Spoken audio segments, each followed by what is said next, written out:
Fala pessoal, beleza? Tô fazendo uma bagunça necessária aqui na sala da minha casa para compartilhar isso aqui com vocês. Olha só. Ao primeiro momento vocês podem pensar que esse aqui é um vídeo para falar mais do mesmo, porque já tem bastante conteúdo no YouTube, nos grupos aí, falando sobre a manutenção do cardan da Dragstar 650. Só que não, na verdade eu vou ignorar as partes que já tem conteúdo disponível para poder falar as valiosas lições que eu venho aprendendo para fazer a manutenção interna desse cardan aqui. Eu não sou mecânico, sou um dragueiro comum, sou um dragueiro novo e venho aprendendo bastante coisa com as contribuições do nosso querido amigo Domingos Bruxo aí no seu canal, sempre alimentando com muito conteúdo. Também dos nossos amigos dragueiros aí dos grupos que têm nos ajudado bastante em todo esse processo, sou muito grato. E o que aconteceu foi o seguinte, eu tive um problema interno aqui no cardan, e quando se fala de problema interno, a gente tem aquele receio de, poxa, eu não vou mexer, porque realmente tem muita especificidade técnica aqui, e qualquer coisinha que fizer pode sair muito caro a manutenção. Só que eu não tive escolha, eu tive que fazer porque os orçamentos que eu recebi beiravam aí os R$ 1.000 para poder sacar o cardan, fazer a limpeza e a manutenção das peças aqui, e eu não tenho essa grana e eu tive que colocar para jogo aí, eu mesmo tive que fazer, né? E as contribuições do pessoal nos ajudaram bastante e eu acabei descobrindo que tem muita coisa aqui que não é tão complicada como a gente tem medo assim, como a gente tem receio. Então, quero falar especificamente sobre o problema que eu tive e as demais coisas já tenho bastante conteúdo para abordar. Qual é o problema que eu tive? Eu tive um problema no rolamento do pinhão. O rolamento do pinhão soltou essa aranha aqui, exatamente essa aranha que segura essas esferas aqui. E esse barulho de esferas estava acontecendo ali no meu cardan e eu fiquei com bastante medo. Eu falei, bom, vou parar a moto e fazer a manutenção. E realmente a manutenção foi bem necessária quando a gente abriu. Tem um vídeo que eu vou compartilhar aí também nessa sequência para vocês terem noção. Quando a gente abriu, a gente teve que trocar o rolamento. E aí a troca desse rolamento parecia algo mais complicado, mais complexo, mas dá uma olhada em como foi. Estamos aí prensando o pinhão. Na prensa aqui já foi, não sei quantas. Oh, saiu. Olha aí o bichão. Saiu, deu trabalho esse, hein? Olha, tá inteiraço. Tá inteiraço. A ferramenta aqui na prensa. Nota 10. Quantas toneladas deu mais ou menos? Ah, tá habilitando 5. 5 toneladas. Vamos ver, inteiraço. Bom, vamos lá. Qual foi o processo que aconteceu um pouco antes desse vídeo aí que vocês viram agora?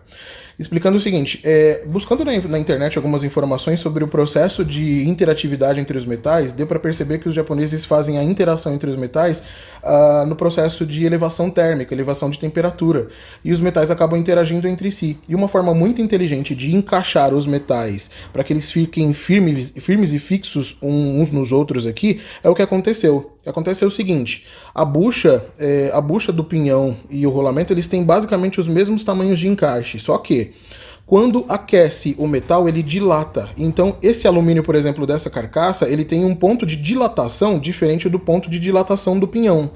Então, o alumínio, ele aquece antes e dilata antes. Na dilatação, ele aumenta de tamanho, que foi o que aconteceu com a bucha. A bucha aumentou de tamanho, na prensa foi fácil sacar o pinhão de dentro da bucha. O processo para recolocar o novo rolamento e a bucha no lugar foi só o reverso. A bucha já estava quente, colocamos o novo rolamento ali, o Otávio colocou, fez a pressão e voltou para o lugar, porque o metal ainda estava quente. Para esse processo de colocar o pinhão novamente no lugar, foi feito mais ou menos da mesma forma. O que acontece? Essa carcaça de alumínio, o Otávio colocou na morsa lá, nessa posição, colocou o soprador térmico e aqueceu essa região. Essa região dilatou e aumentou o tamanho. O pinhão com o novo rolamento praticamente escorregou para o lugar dele. E aí ele entrou com uma maior facilidade. E aí vale salientar que ele entrou com facilidade também nessa questão desse rolamento agulha que existe aqui. Uma informação importante sobre os rolamentos agulha que eu acabei aprendendo com o nosso amigo latino é que esses rolamentos aqui, eles têm uma maior dificuldade de quebrar, de dar defeito, né? Porque eles estão colocados aqui também de uma forma muito estratégica e a forma de funcionamento aqui banhados no óleo acaba preservando eles por um tempo maior. Então a gente acaba não se preocupando, eles estão bem aqui, eles estão inteiraços, então não foi necessário trocar.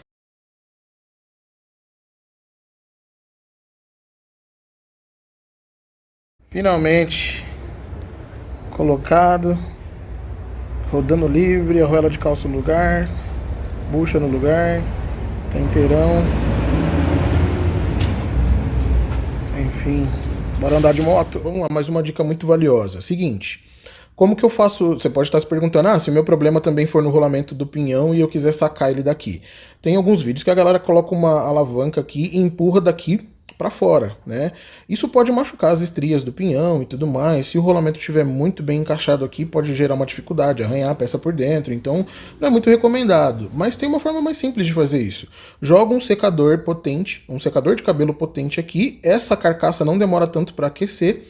Joga um secador aqui, ela aquece, dilata. Talvez é interessante colocar um pouquinho aqui, mas esse pinhão não é encaixado em pressão aqui no rolamento agulha do pinhão, tá? Mas é interessante aquecer um pouquinho. Aquece essa área, ele vai dilatar, aumentar de tamanho, e o pinhão com o rolamento antigo sai naturalmente. Aí depois faz todo o processo que a gente já viu até agora e coloca novamente, tá? Então é uma forma um pouco mais simples de fazer, um pouco mais fácil, para você não ficar arranhando toda a peça por dentro e acabar ferrando aí a carcaça do seu pinhão. Mais duas dicas muito importantes. Seguinte, no processo de aquecimento dos metais, não exagere, tá? Se você tiver um soprador térmico aí profissional muito bom, não exagere, porque essa peça ela vai demorar para resfriar novamente, e se você exagerar no aquecimento, ela pode perder o tempero, né? Pode destemperar o metal. Então isso não é aconselhável, não é legal, tá? Porque destemperar o metal pode ter consequências aí muito negativas, certo? Então não exagere na hora de aquecer tanto a carcaça quanto o pinhão e os outros metais relacionados aqui, certo? A segunda dica é o seguinte: esse bujãozinho de dreno aqui, ó, esse bujãozinho tem no Mercado Livre, tem o bujão magnético, o óleo ele descansa nessa posição, tanto que esse aqui é o bujão de dreno, ó, tá aqui a parte da frente do cardan, o respiro, tá aqui o bujão de entrada do óleo do cardan e aqui o bujão de dreno. Esse bujão de dreno é interessante colocar um bujãozinho magnético para ele atrair as limalhas ou possíveis restos de engrenagem que vão se desgastando aqui dentro, tá bom? Porque essas limalhas, possíveis limalhas e restos de engrenagem podem entrar nas outras peças aqui e prejudicar o funcionamento dos rolamentos agulha e das outras peças que estão aqui, certo? Custa R$50 ali no Mercado Livre e é tranquilo para fazer esse processo. Seguinte, outras coisas importantes aqui. Exatamente acima entre essa cabeça de pinhão e o rolamento vai uma arruela de calço. Você viu aí no vídeo e tudo mais, nas fotos ela tá ali presente, não esquece porque ela é importante. Outra coisa muito importante também é que é o seguinte: para fechar esse rolamento lá embaixo, vai essa famosa porca-castelo. Essa porca-castelo, ela tem rosca à esquerda. Então quando você está girando para a direita, você está abrindo. Quando está girando para a esquerda, você está fechando. Para isso, inteligentemente, meu amigo Otávio foi lá e criou uma chave castelo. Nada mais é do que uma chave de boca antiga. Ele fez os frisos serrando aqui, encaixou as chapinhas, soldou e aí improvisou essa chave aqui, que é só encaixar na porca-castelo. E aí também colocou aqui o engate, olha que inteligente, colocou o engate dessa chave de boca, engatou aqui, você já tem a alavanca para fazer o giro. Girou. Muito legal, muito inteligente aí do Otávio. Foi bem necessário aqui pra gente fazer esse movimento. Certo? Coisa que é importante salientar aqui e ficar bem atento, que é o seguinte: essa porca-castelo tem um retentor aqui dentro. Dá uma olhada nesse retentor para ver se ele está em bom estado. Por quê? Vai girar aqui dentro a toda velocidade a bucha. Ela encaixa aqui, ó. Vai lá no fundo. E aí a bucha vai girar aqui a toda velocidade. Se esse retentor não estiver legal, pode comprometer com o funcionamento, pode vazar para lá e para cá, ali, óleo, graxa, essas coisas todas, tá? Então dá uma olhada nesse retentor aqui para ver se ele precisa trocar, se está em bom estado. Uma outra coisa que foi uma conversa que a gente estava tendo ontem, né? O Otávio me chamou a atenção para uma coisa muito necessária, né? Para refletir, a gente não sabe exatamente se compromete ou não o funcionamento, porque vai da engenharia, né? Mas, seguinte, aqui, ó, o bujãozinho de entrada de óleo. Deixa eu virar aqui para vocês verem, ó. Bujãozinho de entrada de óleo. E aí, se a gente reabastece o óleo até o nível da boca de entrada aqui, significa que o óleo fica nessa linha aqui, ó. Então, pensando bem, as engrenagens não estão totalmente mergulhadas no óleo. A toda velocidade, aquela coroa, essa coroa aqui, com esse pinhão a toda velocidade, o óleo pode ficar espirrando aqui dentro. Eu não sei exatamente como vai funcionar, né? Já foge dos meus conhecimentos, mas talvez ele não mergulhe o rolamento aqui dentro. Então, em algum momento, imagina 120, 140 por hora, em algum momento esse rolamento aqui do pinhão pode trabalhar sem óleo, Não sei. É só uma questão da gente pensar, né, pra gente ver como que funciona essa engenharia. Talvez seja por isso que esse rolamento às vezes pode dar problema, né? Mas aí já foge dos meus conhecimentos, é só um assunto aí como provocação pra gente pensar e conversar a respeito, certo? Então, é isso. Falando agora objetivamente sobre o conjunto de coroa. O que acontece é o seguinte, essa coroa aqui, essa lindeza, tem esse rolamento aqui, é o 16013, a folga C2. Como é muito difícil achar essa folga C2, pode ser o 16013 normal, tá? E aí é o seguinte, eu cheguei a encontrar, graças a Deus, meu amigo latino me ajudou a ver que esse rolamento tá bom, mas eu cheguei a fazer a cotação para trocar ele também. Cheguei a encontrar esse rolamento por R$400 por aí, né? Na Rolitec, eu encontrei esse rolamento, ó, 16013, da marca NSK por R$248. Então, não é tão caro assim como existem preços exorbitantes por aí. Aqui em cima desse rolamento vai essa tampa, é a parte externa do cardan. Ela vai aqui. Dá uma olhada nesse retentor para ver se ele tá bom também. Tem uma molinha aqui nessa parte interna para ver se ele tá fazendo o trabalho dele certinho. Antes de colocar essa tampa ali, tem que colocar essa arruela de calço aqui, ó. Essa rola de calço precisa fazer o trabalho dela também. Tem vídeos aí também ensinando esse processo, não vou me delongar nisso. E aqui do outro lado da coroa, essa parte aqui vai encaixada aqui nesse rolamento agulha. Tem essa arruela de calço também que você pode escolher colocar aqui, soltar ela aqui, ou encaixar ela primeiro aqui na carcaça do cardan. E aí depende da sua escolha aí, se você vai encaixar um no outro. Aí você encaixa a coroa lá do outro lado, não pode esquecer dessa parte. Beleza? Outra coisa importante, quase que eu esqueço aqui. Nessa tampa da coroa, vai esse O-ring aqui, ó. Só levar o anterior numa casa de O-rings, eles pegam nessa exata medida, nesse exato tamanho, e ele vai colocado aqui. Já tem vídeo também ensinando como colocar e tudo mais, tal. Passar um fiozinho de graxa ou o próprio óleo do cardan para encaixar essa tampa aqui e não beliscar esse O-ring aqui, porque se morder esse O-ring de alguma forma, ele perde a eficiência dele e começa a vazar óleo aí, beleza? Outra questão importantíssima, quase esquecendo, é o seguinte, depois que encaixou a tampa da coroa aqui, tem esse retentor aqui também. Na verdade não é um retentor, é um guarda-pó, que ele vai aqui e ele vai encaixado embaixo dos dentes aqui, ó. Deixa eu ver se dá, deixa eu tirar. Ó, tem esse vão aqui, ó. Esse vão ele vai ficar do lado de fora e depois que colocar a tampa, esse guarda-pó ele vai encaixado aqui e ele vai encaixar nesse vão, embaixo desses dentes aqui da coroa. É bom dar uma olhada para ver se ele tá bom, graças a Deus ele tá em bom estado, não vou precisar trocar, mas ele é muito necessário aqui, beleza? Bom, falando agora especificamente sobre o conjunto de eixo. Nesse conjunto tem algumas partes aqui que tem que ser encaixadas de uma forma lógica, então já deixei na sequência aqui separadinho para exemplificar. Seguinte, tem algo muito, muito, muito importante que é essa moça aqui, essa mola. Essa aqui é a mola de retorno do eixo cardan. Ela vai encaixada aqui no orifício da cabeça do pinhão, da cabeça externa do pinhão aqui. Ela vai com bastante graxa para proteger e a função dela é fazer o retorno do eixo cardan. Ela que empurra o eixo cardan para ficar no lugar dele. Por quê? Quando a moto se movimenta, o quadro elástico se movimentando ali faz o eixo cardan também se movimentar. Então esse movimento precisa desse espaçamento para que ele seja um movimento livre, mas o cardan precisa estar sempre no lugar dele. Então essa mola é muitíssimo importante para você não ter problema, certo? Seguinte... Exemplificando aqui, a porca-castelo, depois de estar no lugar dela, aqui encaixada, vou deixar ela aqui do lado de fora, ela vai encaixada aqui, como a gente já viu anteriormente, e aí ela vai, essa coifa, ela é instalada ali no pinhão, né, junto com a porca-castelo, ela é encaixada aqui, para fazer a proteção do pinhão, mas ao mesmo tempo fazer a proteção dessa luva, que vai encaixada nessa extremidade aqui. Na outra extremidade, vai essa coifa nessa posição.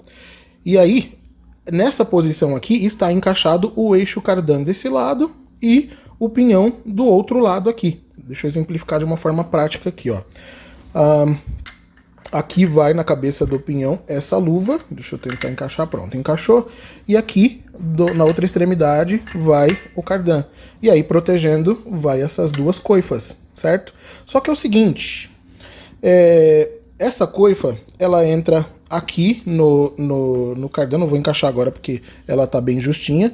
Então essa coifa ela vai encaixada aqui. E uma coisa que eu acabei não vendo nos vídeos é o seguinte, tem esse grooving aqui nessas estrias aqui do eixo cardan, e nesse grooving vai encaixada essa presilha metálica aqui, ó. Essa presilha metálica, a função dela é prender a coifa no lugar dela, né?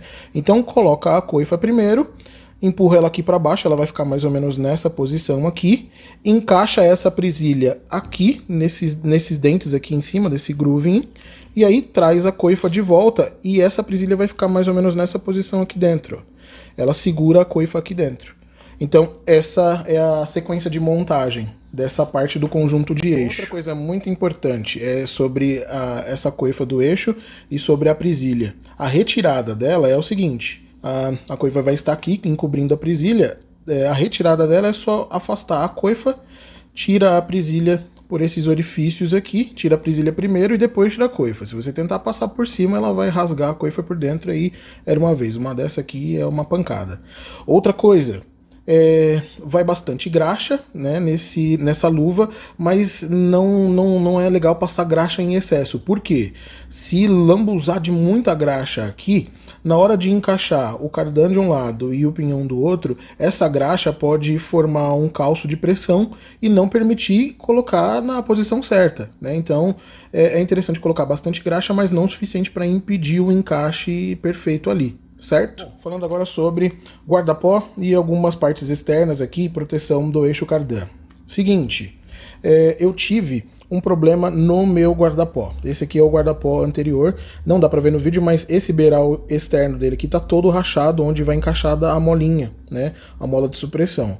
Ele tá todo rachado, e aí ele já não estava funcionando muito bem. Ele precisa fazer a proteção do eixo nessa entrada aqui do satélite. Ele encaixa aqui, e ele faz a proteção. Essa proteção satélite vai encaixada aqui, ó. Vai encaixada nesses parafusos aqui. E aqui dentro tem nada mais, nada menos que as coifas, a luva e esse orifício de entrada aqui do pinhão. Então, a importância desse guarda-pó é gigante, porque ele vai proteger para a entrada de água e de poeira aqui. Tem uma questão aqui dentro que é o seguinte: como aqui dentro vai a coifa, e a coifa tá uma melecada de graxa, tem gente que acaba melecando ainda mais de graxa aqui. Só que tem um problema: se o guarda-pó não fizer o trabalho dele corretamente, e entrar, ela tá nessa posição aqui na moto, né? A moto tá indo pra frente aqui, e tá nessa posição com o eixo cardan entrando por aqui. Se entrar água e poeira aqui, essa água e poeira tem um sistema de dreno aqui, ó, esse cortezinho aqui. Se entrar água e poeira, ele entra por aqui e sai nessa drenagem. Só que é o seguinte: se você melecar muito de graxa aqui, pode ser que essa graxa segure a água e a poeira aqui dentro. Então, é muito importante ter uma consciência na hora de colocar a graxa aqui, porque de uma certa forma vai espirrar, porque aqui tá a coifa, tá lotado de graxa, né? Mas é bom prestar atenção nesse sistema aqui, certo? Porque ele tá aqui para prevenir. E aí é o seguinte: como eu tive problema no meu guarda-pó, existem algumas opções aí que estão no canal, vou falar bem rapidamente aqui porque já tem aí no canal do Bruxo falando sobre isso. Tem essa opção aqui da RTO, tem o código aí também no canal e tudo mais, tal. Ele tem os mesmos diâmetros de encaixe no satélite, como também de encaixe aqui no eixo cardan, certo? Tem até a molinha de supressão aqui dentro, né, para fazer o trabalho, e é uma opção interessante. Tem também uma outra opção, que nada mais nada menos é do que esses retentores. Eles fazem parte do sistema de filtro, do filtro do óleo. Pegou o filtro antigo, arranca essa parte de cima, arranca essa parte de baixo, eles também podem ser uma opção aí para fazer essa vez de guarda-pó. O que eu fiz? Tava cento e pouquinho, então fui lá e comprei esse novo. Aqui é o guarda-pó original da Yamaha, novo, tal, certinho. E aí, comprei, tava cento e pouco, não tava tão caro. Comprei pra colocar aqui e fazer as vezes, tá bom? Tem aí as questões de montagem, e aí é fácil de ver os vídeos aí também. Só recapitulando uma questão importante aqui. Seguinte, os O-rings. Tem esses 3 O-rings que são muito importantes aqui. Esse O-ring eu já falei, que é aquele O-ring que vai nessa tampa aqui, ó. Esse O-ring só ir na casa de O-ring, levar o anterior, pegar um novo lá que ele encaixa aqui certinho. Esse O-ring maior aqui, ele é da Porca Castelo, ó. Ele precisa ser trocado e aí só também levar, ele é dessa Porca Castelo. E esse O-ringzinho menor, ele é daqui da roda, ó. Deixa eu mostrar aqui a roda para vocês terem noção, ó. ele é desse grooving aqui, ó, desse encaixe, ele vai aqui, ó. Então, é interessante trocar também, porque vai o encaixe da parte externa da coroa, vai encaixar daqui, e esse O-ring tem um trabalho muito importante aqui, certo? Já tem também no canal do Bruxo falando sobre tirar essa tampinha preta, trocar a graxa daqui desse rolamento, que é muito importante, tanto desse lado quanto do outro lado, trocar, fazer a limpeza e engraxar novamente, beleza? Bom, como já tem bastante vídeo mostrando o processo de montagem, encaixe de todas as peças e tudo mais, não vou fazendo de novo para não ficar repetitivo, mas eu queria exemplificar uma coisa muito importante aqui que eu acabei não vendo com tanta riqueza de detalhes, que é o seguinte, vão outras peças aqui, mas só para exemplificar, essa tampa ela tem dois orifícios maiores e outros menores que vão os parafusos para prender aqui na carcaça do cardan. E o seguinte, eu vou tentar mostrar aqui de perto. Aqui no próprio parafuso, meio que já de fábrica, não sei, vem uma espécie de trava química para segurar esses parafusos aqui na carcaça do cardan. Qual é a dica que eu dou? Em todos eles é interessante passar mais ou menos nessa região aqui do meio, ó, dessa região aqui do meio, essa trava química para parafuso, essa trava química para metal, né? Não é bom passar muito, que senão você não tira o parafuso daqui, né? Uma gotinha aqui no máximo e parafusa ele. Por quê? Ele vai passar aqui direto, porque não tem rosca, essa tampa só tem rosca aqui, e aí a parte que vai travar aqui, mais ou menos nesse início, não lá no fundo do orifício, mas aqui nesse início, ó, ela tá mais ou menos aqui, ó. Então, colocou a gotinha aqui, parafusou, pronto, travou a tampa, e esteja certo de que tudo que você fez aqui é exatamente isso, né? Porque senão você vai ter que tirar novamente, né? E aí já tá com a trava química e tudo mais, aí é complicadinho. Mas como tem uma gotinha só, uma quantidade bem pequena, você ainda consegue tirar aí, certo?